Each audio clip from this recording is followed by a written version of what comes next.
קודם כל, תושבי השכונה היקרים, אדוני ראש העיר, ממלאת מקום, מנכ"לית, סגנית ראש העיר ויושבת ראש ישראל ביתנו בכרמיאל, רינה גרינברג, ידידי, שר לביטחון פנים, אריק קרנוביץ', תמיד הוא עבד קשה פה בימים האחרונים, גם באזור כרמיאל.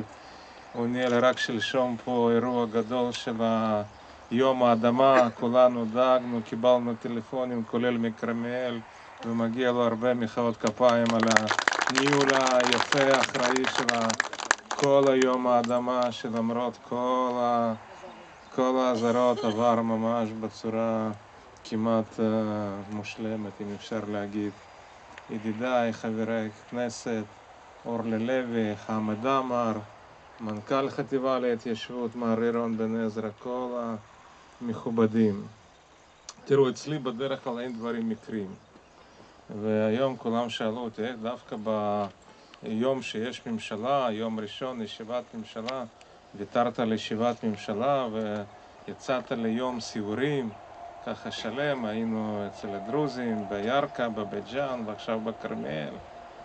אני לא יודע אם שמתם לב, היום ראשון לאפריל וזה לא בדיחה. היום 3 שנים לממשלה מאז שהקמנו ממשלה, בדיוק לפני 3 שנים.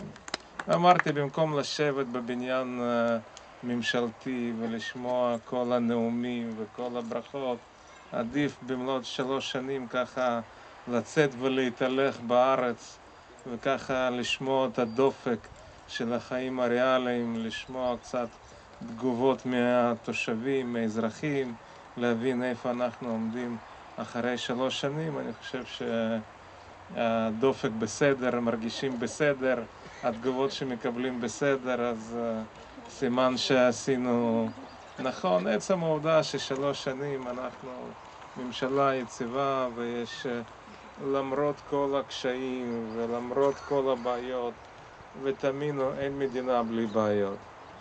ואני יכול להגיד לכם כשר החוץ, מי שמטייל הכי הרבה בכל המדינות הכי מפותחות בעולם, גם להם לא חסר בעיות. אנחנו כיהודים, זה קצת גנטיקה יהודית, אנחנו כל הזמן נוטים להגזים ולהפריז, מצבנו הוא בהחלט סביר. אבל מה שעוד בשבילי הפתעה, צמד המילים גבעת רם. עבור אשתי ועבורי אין צמד מילים שמצלצל יותר מתוק מגבעת רם. כי אמנם זה היה גבעת רם אחר, קמפוס של אוניברסיטה העברית לפני לא אגלה כמה שנים, אבל בגבעת רם שנינו עברנו פרק הכי מרתק בחיים. זו הייתה תקופה נהדרת, סוף שנות ה-70, תחילת שנות ה-80, ולמרות שאמרת עולה חדש זה תואר לנצח, אצלי לפחות גם לפי המבטא אפשר להבין שאני לגמרי עולה חדש, אבל תאמינו, זה צמד מילים פשוט מרתק, לפחות עבורנו. ואני חושב שאכן כל הנושא של המתנסים זה העוגן האמיתית, זה העוגן החברתית האמיתית.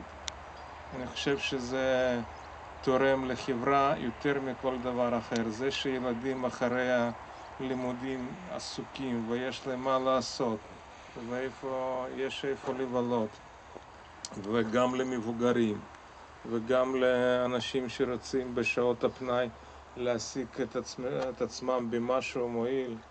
לכן אנחנו מאוד מאוד שמחים שדווקא במלאת 3 שנים לממשלה הגענו דווקא לגבעת רם, לכרמיאל, לפתוח פה, לשים אבן פינה למתנ"ס, ותודה על ההזדמנות הזאת. זאת עיר מצוינת, עיר פשוט הסתובבנו עכשיו בפארק המחצבות, נפלא, פשוט נפלא, באמת אחד הפארקים היפים שיצא לי לראות, ואני בטוח שגם המתנ"ס הזה יתרום להרבה לחוסן החברתי של העיר הזאת, ואני מבטיח במלאת 4 שנים לממשלה לבוא ולפתוח פה את המתנ"ס. תודה רבה.